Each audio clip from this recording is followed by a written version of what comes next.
तो last class में हमने concept of GDP, national income और वो सारी चीज़ें देखी थी। उससे पहले हमने कैपिटल गुड्स एक्सेट्रा देखे थे। इस क्लास में बेसिकली हम फोकस करेंगे methods of calculation of GDP, methods of calculation of GDP. ठीक है, कि हम जीडीपी को कैलकुलेट कैसे करते हैं। उससे पहले एक चीज़ मैं क्लैरिफाई करना चाहता हूँ। देखो, इस एग्ज़ाम में डूबने के लिए बहुत सारी चीज़ें हैं, तो आप ये ध्यान में रखना कि आपको उतना ही पढ़ना है सब्जेक्ट के अंदर जितने की रिक्वायरमेंट है। एक्सपर्ट बनने की ज़रूरत नहीं है। अगर एक्सपर्ट बनने के लिए निकल गए ना तो बहुत ही दिक्कत हो जाएगी। ठीक है, जीडीपी को कैलकुलेट करने के लिए बेसिकली मोटे मोटे 3 मेथड्स होते हैं। ठीक है, एक होता है value method, value added method. दूसरा होता है इनकम मेथड। ओके, और तीसरा होता है आपका एक्सपेंडिचर मेथड। क्या होता है इन सारी चीज़ों में, we will have a look at this. Okay, तो इस चैप्टर में हम कैलकुलेटिंग नेशनल इनकम जीडीपी बता दिया था। जीडीपी में when we add the net factor income from abroad, तो नेशनल इनकम आ जाती है हमारी। Value added method, income method और एक्सपेंडिचर मेथड। ठीक है, ये 3 मेथड दे रखे हैं। अब मैं ना आपको एक एग्जांपल देना चाहता हूँ कि वैल्यू एडेड मेथड सबसे पहले लेंगे। उससे पहले हम वैल्यू एडिशन से समझते क्या है। This concept is very important from the next chapter perspective also. जब हम टैक्सेशन पढ़ेंगे तो उसमें जब इनडायरेक्ट टैक्सेस पढ़ेंगे तो वो वैल्यू एडिशन के ऊपर ही लगता है, जैसे जीएसटी है। तो वैल्यू एडिशन का कंसेप्ट आप आराम से समझ लेना। ठीक है, एक एग्जाम्पल लेते हैं। अभी कुछ भी नहीं कर रहे हैं, दादाजी का एग्जाम्पल लेते हैं। ठीक है, ये फार्म है। ठीक है, यहाँ पे दादाजी ने क्या किया, वीट उगाया। दादाजी बहुत ही फेमस कैरेक्टर है, आपको विद टाइम समझ आएगा। ठीक है, वीट उगाया और दादाजी ने ये वीट 100 रुपीज़ का सोल्व किया क्योंकि उनको लाइफ में कुछ ज़्यादा चाहिए नहीं। ठीक है, ये इन्होंने बेकर को सेल आउट कर दिया। ठीक है, बेकर ने ये 100 रुपीज़ का ख़रीदा। ठीक है, तो इसका मैं इनपुट कॉस्ट कितना मान लूँ बेकर के लिए, 100। ठीक है, प्लस बेकर ने इसमें क्या किया, ट्रांसफॉर्मेशन किया और 100 रुपीज़ और ऐड कर दिए। ठीक है, इसमें इसका प्रॉफिट वगैरह सब कुछ आ गया। तो ये आगे गया कंज्यूमर के पास। कंज्यूमर के पास ये कितने में गया, 200 में। ठीक है, यहाँ तक क्लियर। तो यहाँ पे दादाजी ने पहले स्टेप में कितना वैल्यू एडिशन किया था, फर्स्ट स्टेप में 100।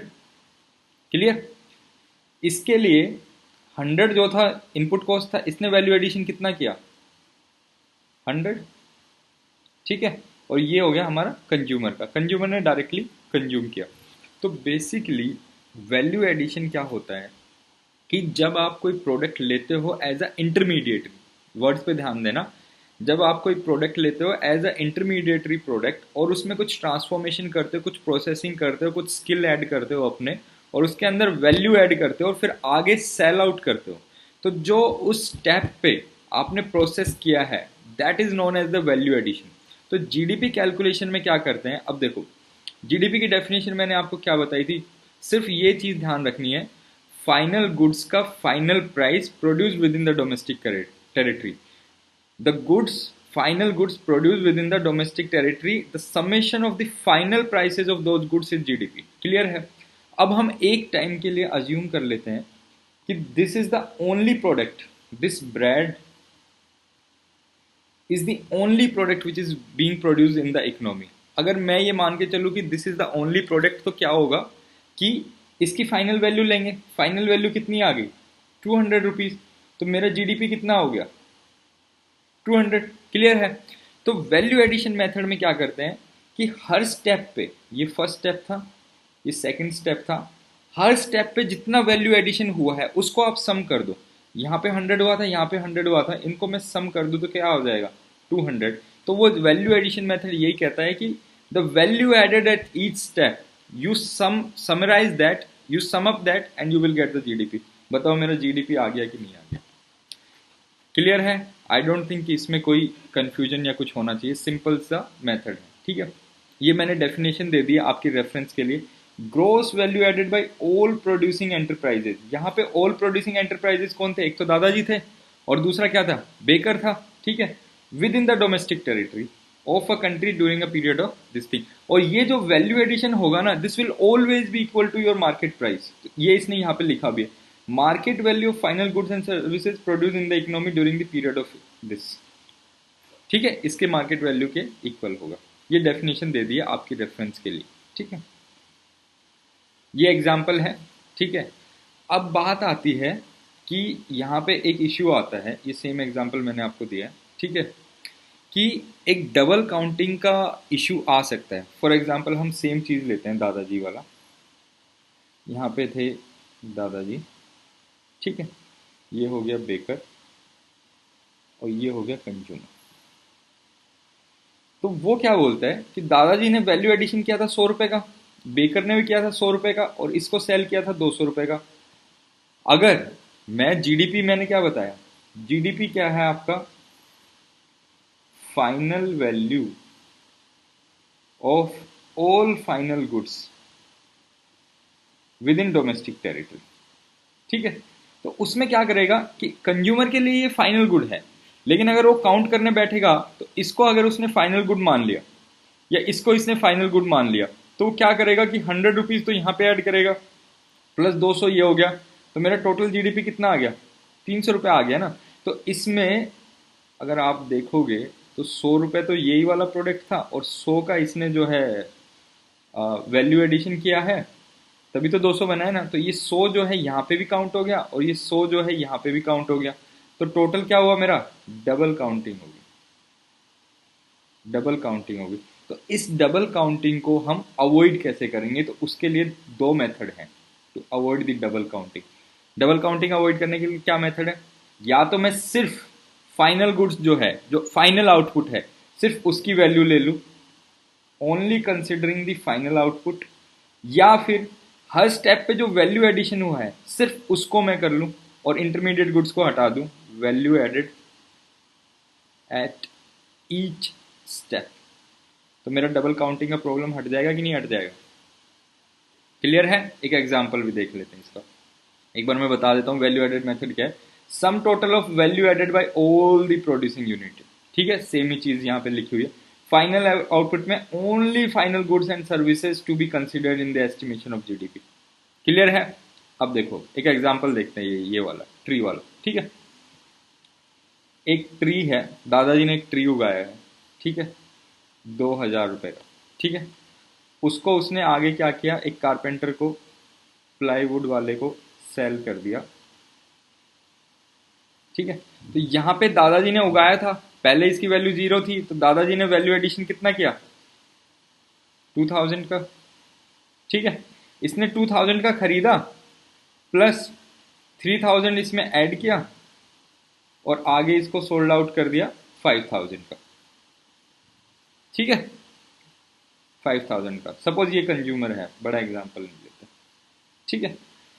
तो अब बताओ मेरे को, इसकी वैल्यू एडिशन कितना था, 2,000, यहाँ पे वैल्यू एडिशन कितना था, 3,000।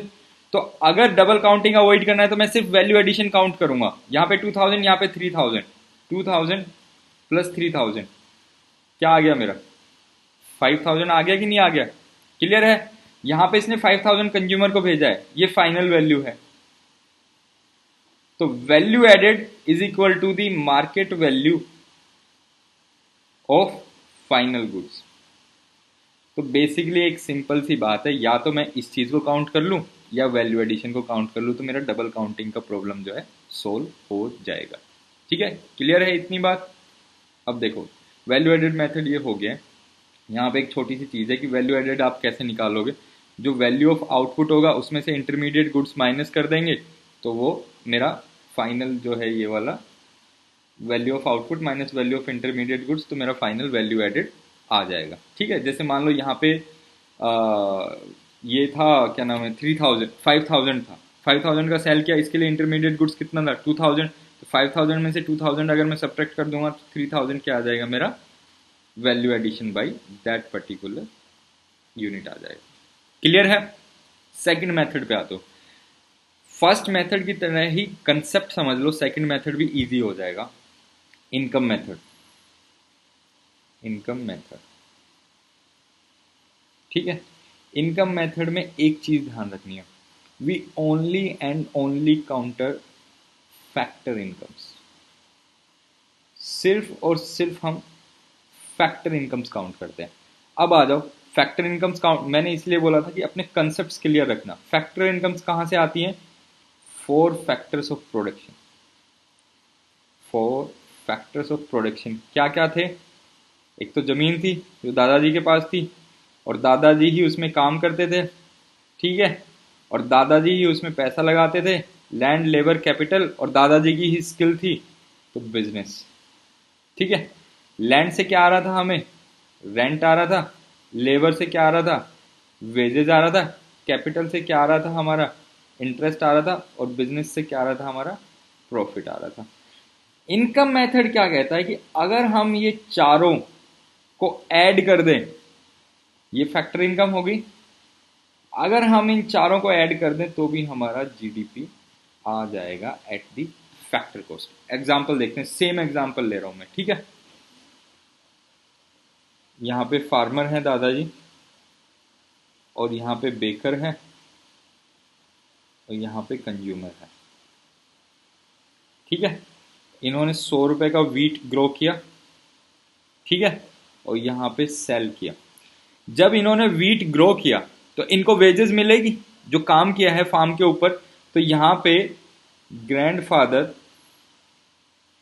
का इनकम कितना हुआ? 100 रुपए हुआ। क्लियर है? इसने क्या किया, बेकर ने 100 रुपए का रॉ मटेरियल हो गया इसके लिए, ठीक है, प्लस इसने बिजनेस किया अपना, कुछ इन्वेस्ट किया इसको, ठीक है, और अपना प्रॉफिट इसने जनरेट किया 100 रुपए, और इसने यहाँ पे बेचा इसको 200 रुपए। तो इसके लिए प्रॉफिट कितना हो गया? 100 रुपए। एक सिंपल एग्जांपल ले रहा हूं जिसमें मैंने रेंट और इंटरेस्ट वगैरह वो चीजें गायब कर दी, सिर्फ वेजेस और प्रॉफिट ले रहा हूं। तो मैंने क्या बोला था, आप जितनी भी फैक्टर इनकम्स है उनका समेशन कर दो तो आपकी जीडीपी आ जाएगी। तो यहाँ पे फैक्टर इनकम क्या है? एक ये है, एक ये है। 100 को मैं ऐड कर दूं तो मेरा क्या आ गया? 200। That is my GDP. बहुत ही सिंपल सा कंसेप्ट है, फैक्टर इनकम्स को आप ऐड कर दो तो आपका जो है जीडीपी आ जाएगा। इसमें एक चीज बस ध्यान रखने वाली है कि इसमें ट्रांसफर पेमेंट्स काउंट नहीं होगी, क्योंकि ट्रांसफर पेमेंट जो होती है यूनिलैटरल होती है, उनके अगेंस्ट कोई फैक्टर सर्विसेज रेंडर्ड नहीं होती है, ठीक है। तो यहाँ पे लिखा भी हुआ है, add only factor incomes and do not include transfer payments. इसके अंदर बस सिर्फ यही चीज ध्यान रखने वाली है कि we are not suppose to add the transfer payments. ये प्रीलिम्स का क्वेश्चन पूछा भी जा चुका है और आगे भी पूछा जाएगा।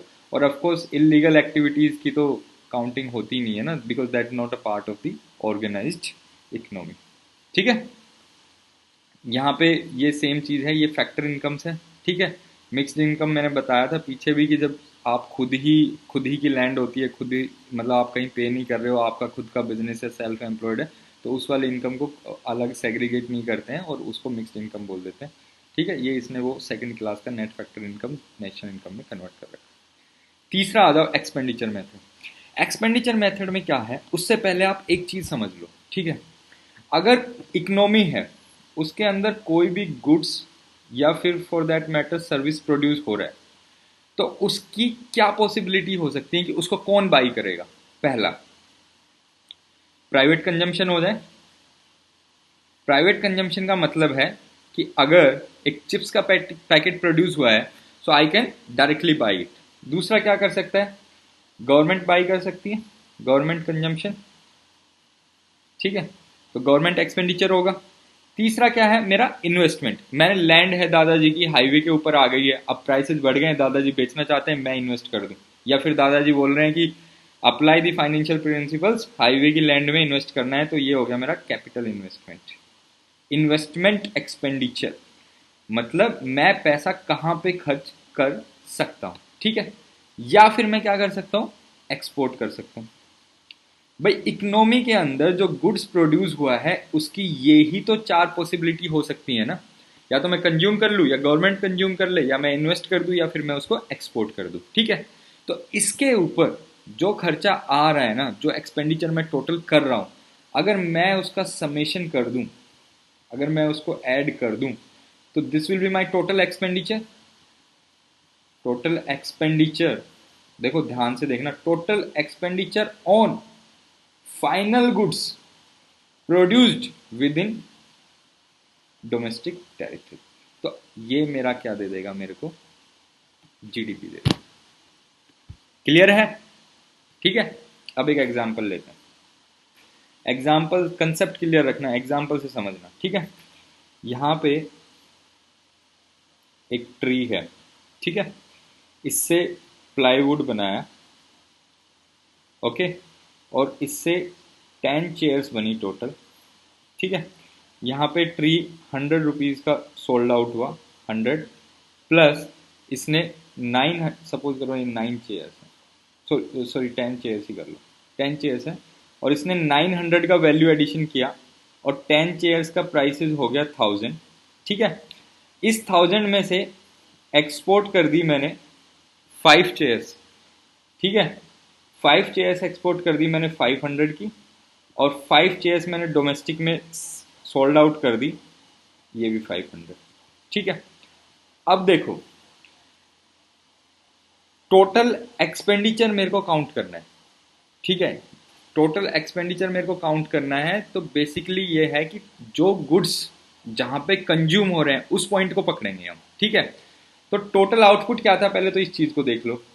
टोटल आउटपुट क्या आया मेरे पास, 10 चेयर थी, 10 चेयर थी, 5 चेयर क्या हुई, डोमेस्टिकली कंज्यूम हुई, मान लो मैंने खरीद ली, तो मैंने एक्सपेंडिचर कितना किया, 500, ये क्या हुआ, प्राइवेट कंजम्पशन, ठीक है। 5 चेयर मैंने एक्सपोर्ट कर दी, एक्सपोर्ट करी, उनका उसके ऊपर कितना एक्सपेंडिचर होगा, जो पेमेंट मेरे को रिसीव होगी वो कितनी होगी, 500। तो ये टोटल जो एक्सपेंडिचर, इसको ऐड कर दूं मैं 1000, और मेरी जीडीपी क्या है, फाइनल गुड्स की वैल्यू, फाइनल गुड्स की वैल्यू कितनी थी, 1000 रुपीज थी ना, तो ये 1000 आ गया ना। तो एक्सपेंडिचर मेथड में जो टोटल एक्सपेंडिचर हो रहा है ना, उसको हम ऐड करते हैं। तो ये 4 आपको कंजम्पशन ध्यान रखने हैं, और आपको एक्सपोर्ट्स लेना है। अब एक्सपोर्ट्स को इन्होंने क्या किया, एक्सपोर्ट्स को ये क्या करते हैं ना, नेट एक्सपोर्ट्स लिख देता हूँ। अब इसका मतलब क्या है, देखो ये एक कंसेप्चुअल पार्ट है, नेट एक्सपोर्ट है, तो उसमें क्या करते हैं, एक्सपोर्ट माइनस इंपोर्ट कर देते हैं।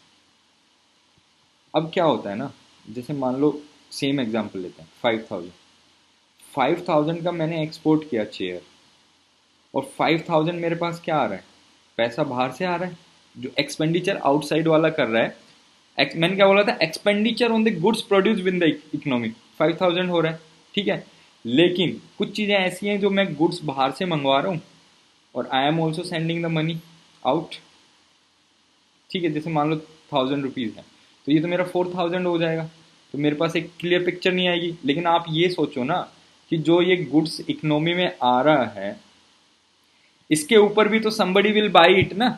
जैसे मैंने अगर एक एप्पल का फोन मंगवाया है, so ultimately I will by it, तो मैं फिर क्या करूंगा, प्राइवेट कंजम्पशन करूंगा, तो वो प्राइवेट कंजम्पशन में ऐड हो जाएगा ये 1000 रुपीज।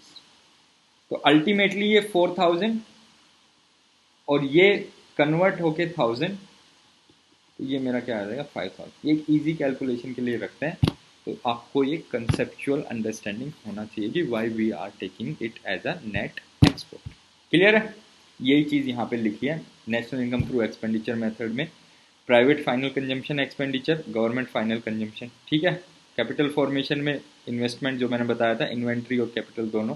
नेट एक्सपोर्ट में एक्सपोर्ट माइनस इम्पोर्ट, इनको आप ऐड कर दो, ठीक है, तो आपका जीडीपी वाया एक्सपेंडिचर मेथड आ जाए। मेथड आप कोई भी अप्लाई करो, वैल्यू एडिशन, इनकम, एक्सपेंडिचर, ठीक है, वैल्यू जो है हमेशा सेम आएगी। तीनों कंसेप्ट आपको क्लियर होना चाहिए। क्वेश्चन कहाँ से पूछ सकता है, क्वेश्चन जो है वो यहाँ से पूछेगा कि जीडीपी कैलकुलेशन में हम क्या इंक्लूड करते हैं और क्या नहीं करते हैं, ठीक है। तो आपको सिर्फ और सिर्फ 2 चीज़ें ध्यान रखनी है, एक तो final goods with in domestic territory, and income generated against the factor services जो होती है, उन्हीं को इंक्लूड करते हैं। जो यूनिलेटरल ट्रांजेक्शन्स है ना, जैसे पेंशन हो गया एक्सेट्रा, उनको, और इलीगल एक्टिविटीज़, गैम्बलिंग एक्सेट्रा को हम इंक्लूड नहीं करते हैं। तो ये एक मैंने लिस्ट आपके लिए प्रोवाइड कर दी है। गिफ्ट्स फ्रॉम अब्रोड फ्री का है, नहीं इंक्लूड करेंगे। अनएम्प्लॉयमेंट अलाउंस फ्री का है, नहीं इंक्लूड करेंगे। सुनामी विक्टिम्स फ्री में जाती है, नहीं इंक्लूड करेंगे। वेजिटेबल्स बाय अ रेस्टोरेंट मैंने बोला सिर्फ फाइनल गुड्स, ये क्या है, इंटरमीडिएट गुड्स नहीं इंक्लूड करेंगे। इलेक्ट्रिसिटी का एक्सपेंशन जो भी है वो भी इंक्लूड नहीं करेंगे because it's also a part of intermediate goods. Leisure time activities कुछ नहीं कर रहे हो, ठीक है, नहीं करेंगे। Service rendered by house wife, ये डिबेटेबल है। अब क्या होता है ना, हाउस वाइफ की सर्विसेज को इंक्लूड करने लगे तो एक बोलेगी कि यार मैं तो इससे अच्छा खाना बनाती हूँ, मेरे लिए तो 1,000 रुपये ऐड करो एक मील का। एक बोलेगी कि नहीं ये बेकार बनाती, इसका 100 रुपये ऐड करो। तो गवर्नमेंट तो पागल हो जाएगी। तो गवर्नमेंट ने कहा हम किसी का ही ऐड नहीं कर रहे। So the services which are difficult to capture in terms of value, money value, उनको जो है हम मान के चलते हैं कि they are not counted and it's a big problem because a lot of part is going waste, not included in to the GDP calculation. ठीक है। Money received as individual from son working abroad, free का है, नहीं करेंगे। Interest received from a friend, friend का तो कुछ भी नहीं। कॉर्पोरेट जो जो भी हम गवर्नमेंट को देते हैं वो यूनिलेटरल ट्रांसफर या कंपलसरी ट्रांसफर पेमेंट्स है in the form of taxes, उनको भी हम इंक्लूड नहीं करते हैं। क्लियर है। इंक्लूड किसको करेंगे, डिफेंस सर्विस दे रहा है बंदा, इंक्लूड करेंगे। Free services by the government, इसको गवर्नमेंट का जो लाइक एजुकेशन, मेडिकल फैसिलिटीज और इन सब के ऊपर जो है एक्सपेंडिचर होता है वो गवर्नमेंट फाइनल कंजम्पशन एक्सपेंडिचर मान के चलते हैं, तो उसको हम इंक्लूड करते हैं। एम्प्लॉयज कॉन्ट्रीब्यूशन, एम्प्लॉयर की सर्विस थी वो कॉन्ट्रीब्यूट कर रहा है प्रोविडेंट फंड में, जहां पे भी अपनी सर्विस दे के कुछ कमा रहा है ना तो वो इंक्लूड होगा। Rent received by Indian residents on building out, capital है भाई उसका, इन्वेस्ट किया है, उससे इंटरेस्ट ले रहा है तो मिलेगा उसको। Profit earn by branch of Indian bank in London, service दे रहा है, कमा रहा है, फ्री का कुछ भी नहीं है। वेजेस फ्री की नहीं है, मिलेगी। सैलरी फ्री की नहीं है, सर्विस दे रहा है तो सैलरी मिलेगी। ठीक है। डिविडेंड रिसीव, वो उसका इन्वेस्टमेंट है, उस पर उसको डिविडेंड मिल रहा है तो it is included in the national income as a net factor income. ठीक है, क्लियर है। तो आप अगर कंसेप्ट को ध्यान में रखोगे तो आपको कोई दिक्कत आएगी नहीं। ठीक है।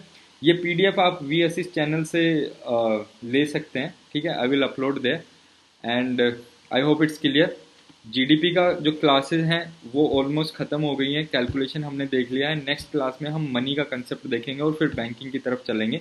7-8 क्लासेस में I will try to cover the basics, उसके बाद हम एडवांस इकोनॉमिक्स करेंगे जिसमें मैं at least 500 advance economic terms cover करने की कोशिश करूँगा। Thank you so much.